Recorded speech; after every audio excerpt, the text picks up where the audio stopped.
इस वीडियो में हम पढ़ेंगे इलेक्ट्रोलाइटिक सेल के बारे में। उससे पहले हम बात करते हैं इलेक्ट्रोलाइट्स,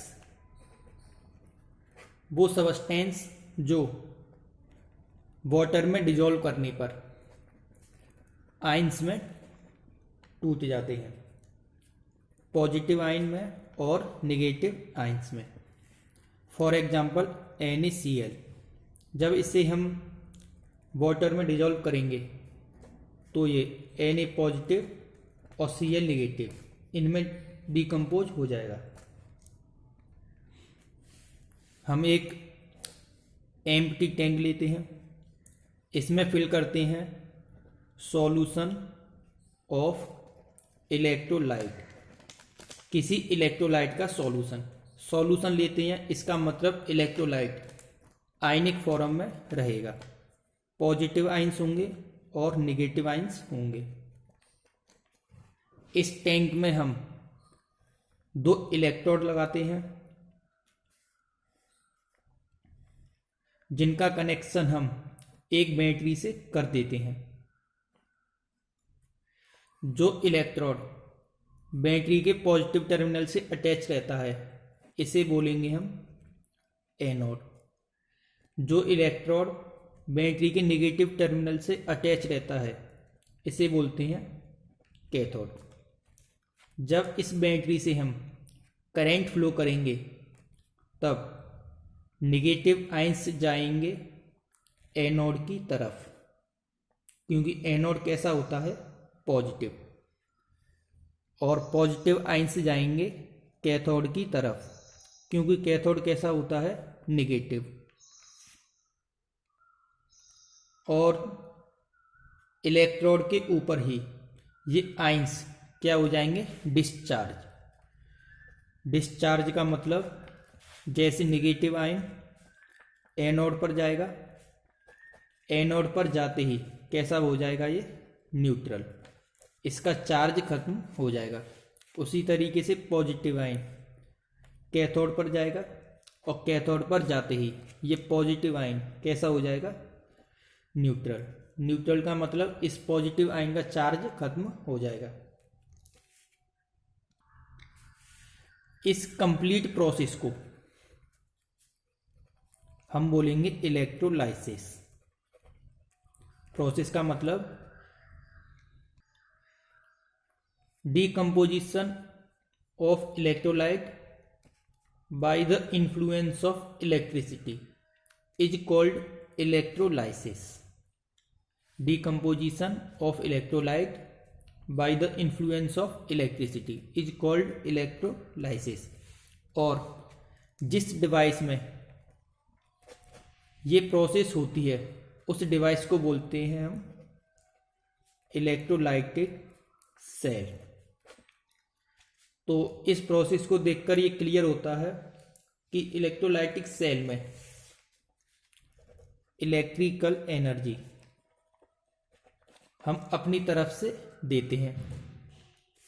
जब इलेक्ट्रिकल एनर्जी हम देते हैं तो पॉजिटिव आयंस कैथोड पर जाते हैं, नेगेटिव आयंस एनोड पर जाते हैं। इलेक्ट्रिकल एनर्जी की वजह से क्या होता है, केमिकल चेंज। तो ये हो गया इलेक्ट्रोलाइटिक सेल का फंक्शन। अब हम बात करेंगे प्राइमरी प्रोडक्ट और सेकेंडरी प्रोडक्ट के बारे में। जब ये पॉजिटिव आयंस और नेगेटिव आयंस कैथोड और एनोड की तरफ जाते हैं तो यहीं पर क्या हो जाते हैं, डिस्चार्ज, और इन्हीं के ऊपर डिपॉजिट हो जाते हैं। इसे हम बोलते हैं primary product. Cations and anions get discharge at the electrodes and becomes neutral particle. जो कैटायन और एनायन इलेक्ट्रोड पर जाके डिस्चार्ज हो जाते हैं और न्यूट्रल पार्टिकल में कन्वर्ट हो जाते हैं, उसे बोलते हैं प्राइमरी प्रोडक्ट। जब प्राइमरी प्रोडक्ट को कलेक्ट कर लेते हैं और केमिकल रिएक्शन से किसी अदर प्रोडक्ट में चेंज हम कर देते हैं, तो इसे हम बोलेंगे सेकेंडरी प्रोडक्ट। क्या बोलेंगे? Secondary product. Use of electrolytic cell. Electrolytic cell का इस्तेमाल हम मेटलर्जी में करते हैं। मेटलर्जी में मेटल्स के प्योरिफिकेशन के लिए, for the purification of metals. For example,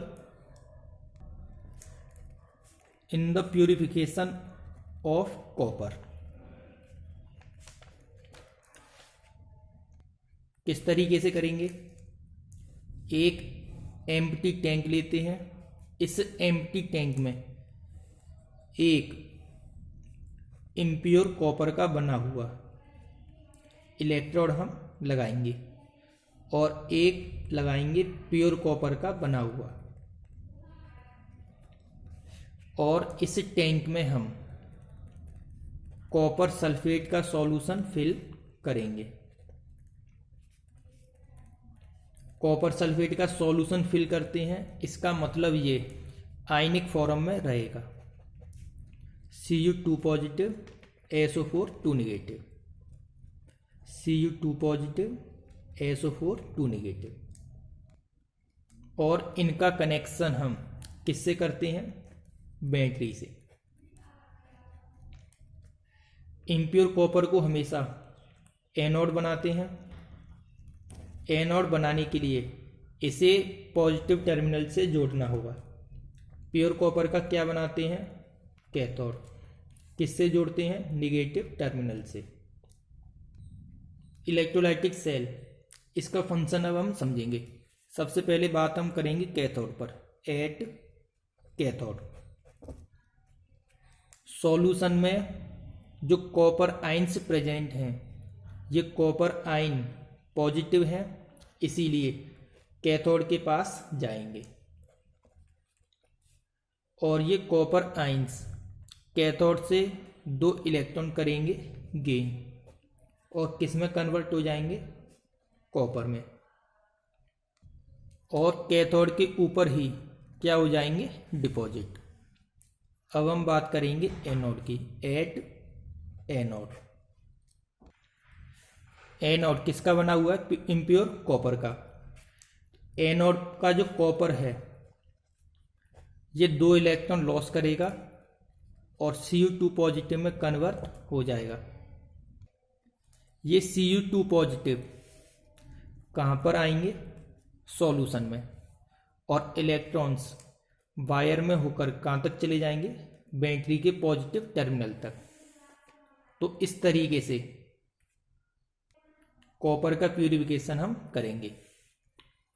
यहाँ से कॉपर आयन बनकर सॉल्यूशन में आएगा और कॉपर आयन सॉल्यूशन से कहाँ पर जाएंगे? कैथोड। ये सॉल्यूशन एक मीडियम की तरह काम करता है और यहाँ पर जो भी इम्प्योरिटीज होंगी वो सॉल्यूशन में नीचे रह जाएंगी। इम्प्योरिटी, इन इम्प्योरिटीज को हम बोलते हैं एनोड मड। तो इस तरीके से इलेक्ट्रोलाइटिक सेल फंक्शन करता है। अब हम बात करेंगे इलेक्ट्रोलाइसिस प्रोसेस से जुड़े हुए फैराडेज लॉज के बारे में। फैराडे ने टोटल 2 लॉ दिए थे। सबसे फर्स्ट लॉ, फैराडे का फर्स्ट लॉ होता है W proportional Q। W is the amount of substance deposited at any electrode. किसी इलेक्ट्रोड पर जमा हुए सब्सटेंस की अमाउंट क्या कहलाएगी? W। Q is the charge passed from the battery to the solution. Q क्या होता है? बैटरी से जितना चार्ज सॉल्यूशन में पास होता है उसे बोलेंगे Q। तो फैराडे फर्स्ट लॉ क्या कहता है? Amount of any substance deposited at any electrode is directly proportional to the charge of the battery. Proportional हटाएंगे, एक कांस्टेंट आएगा Z। जेड को हम बोलेंगे equivalent constant, W equal to Z into Q is equal to क्या होता है IT। ये हो गया Faraday first law. First law के लिए केवल हमें ये याद रखना है W प्रोपोर्शनल Q, इसी से हम फर्स्ट लॉ की डेफिनेशन लिख सकते हैं। अब हम बात करेंगे फैराडे के सेकंड लॉ की। फैराडे का सेकंड लॉ अप्लाई तब होगा जब कई सारे इलेक्ट्रोलाइटिक सेल एक सीरीज में कनेक्ट होंगे। मैंने इस डायग्राम में 3 इलेक्ट्रोलाइटिक सेल को एक सीरीज में कनेक्ट किया है। ये सिल्वर का इलेक्ट्रोलाइटिक सेल है, ये कॉपर का, और ये किसका है, गोल्ड का। ये सिल्वर के इलेक्ट्रोड, ये दोनों कॉपर के और ये दोनों गोल्ड के। तो सेकेंड लॉ कहता है जब कई सारे इलेक्ट्रोलाइटिक सेल एक सीरीज में कनेक्ट होते हैं तो किसी भी सेल में डिपॉजिट हुए सबस्टेंस के अमाउंट का रेशियो, जैसे हमने ये दोनों सेल लिए कंपैरिजन के लिए, तो इस सेल में जितना कॉपर डिपॉजिट होगा अपॉन इस सेल में जितना सिल्वर डिपॉजिट होगा, इनका रेशियो इन्हीं के इक्विवेलेंट वेट के रेशियो के बराबर होता है।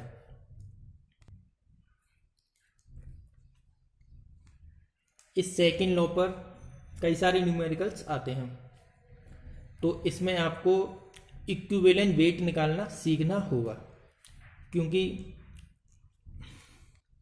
किसी भी क्वेश्चन में कितना कॉपर डिपॉजिट हुआ है, कितना सिल्वर डिपॉजिट हुआ है, या तो गिवन होगा या फिर वो पूछेगा।